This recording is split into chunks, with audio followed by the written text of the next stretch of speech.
مناظرے کا چیلنج کرنے والے اپنی حیثیت دیکھیں، اپنا ماضی دیکھیں. ہم تو چھپے ہی نہیں کوئی سامنے لائے. یاد کریں وہ لوگ جب 25 جنوری کو 2006 کے تاریخی دن میں وحدت کالونی گوجرانوالا کے غیر مقلدین کے مدرسہ نمرہ کے اندر بندہ ناچیز مناظرین اہل سنت کے ہمراہ تقریباً 3 گھنٹے تک اپنے قدموں تلے وہابیت کو روندتا رہا. یہاں بولنے والے اپنے گروؤں سمیت وہاں موجود تھے. 3 گھنٹے تک ان کے گھر میں جا کر ہم نے وہابیت کے چھکے چھڑائے اور آج تک بھی اس کا کوئی جواب ان کے پاس موجود نہیں ہے. لہٰذا میں ببانگِ دہل کہہ رہا ہوں، میں نے 2000 سے حافظ سعید اور ساجد میر کو للکارنا شروع کیا. آج کی تاریخ تک وہ میرے چیلنج کا جواب نہ دے سکے. وہ کیڑے مکوڑے جو شور مچا رہے ہیں ان کے لیے میرے سینکڑوں شاگرد کافی ہیں. رب کعبہ کی قسم، وہ جس کوٹ میں آ کر مناظرہ کرنا چاہے میرے سینکڑوں شاگردوں میں سے ایک ایک ان کی بولتی بند کر دے گا. اور جہاں تک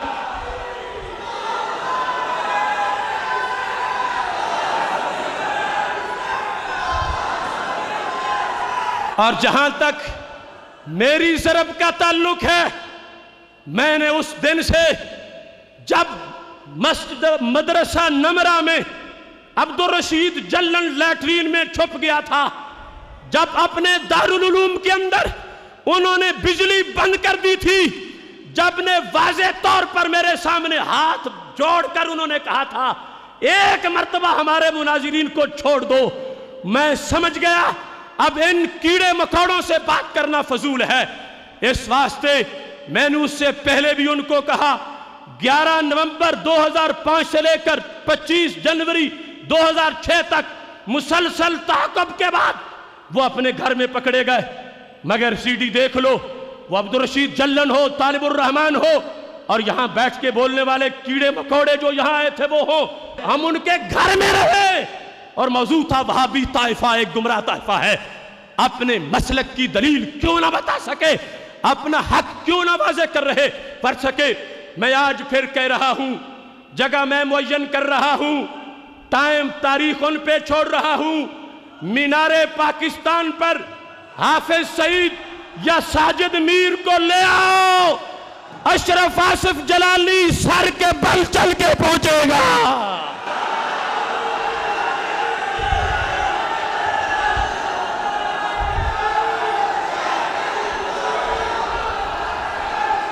اور صرف یہاں ہی نہیں، نجد کی اعلیٰ اتھارٹی تک میں عرب لیگ سے بھی درخواست کروں گا، اگر عرب لیگ مناظرہ کروائے میں نجد کے ٹٹوؤں سے مناظرہ کر کے بتاؤں گا انہوں نے عقیدہ توحید پر دھاندلی کر کے شرک کا فتویٰ بلا وجہ امت پہ لگایا. امت مسلمہ کل بھی امت توحید تھی اور آج بھی امت توحید ہے.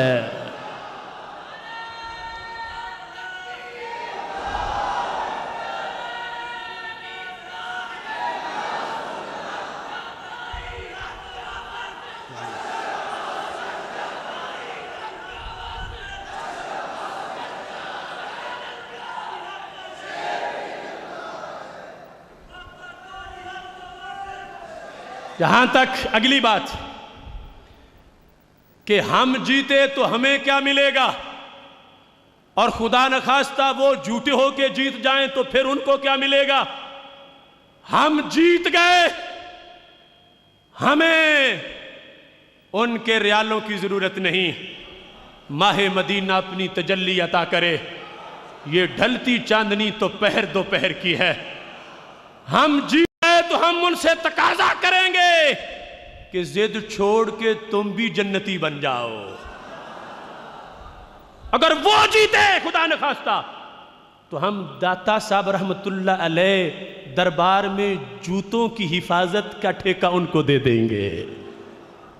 جوتوں میں بیٹھنا اس سے ان کی بگڑی بنے گی. حفاظت پاپوش پر ان کو مامور کر دیں گے تاکہ قرب رہے تو ان کو پتہ چلے کہ ولی کی دہلیز پہ بھی کتنا نور برستا ہے۔ اس بنیاد پر کھری کھری کہہ رہا ہوں، علل اعلان کہہ رہا ہوں، ڈنکے کی چوٹ پہ کہہ رہا ہوں، آخری سانس تک اللہ کے فضل سے اس پہ پہرا دوں گا۔ مینار پاکستان کی جگہ معین کر رہا ہوں، پوری دنیا کی وہابیت حافظ سعید ساجد میر کو وہاں لانے کا اعلان کرے۔ جس دن کا اعلان کریں گے، جس دن کا وہ اعلان کریں گے، ہم اس دن ہی سرعام حق کا اعلان کر دیں گے۔ آپ بھی میرے ساتھ اس بات کا عہد کریں کہ جس دن مناظرہ کی تاریخ مینار پاکستان معین ہوگی تو تم کس طرح پہنچو گے؟ حق کی صدا بلند کرو، نعرہ تکبیر، نعرہ رسالت۔ ہم سے جو ٹکرائے گا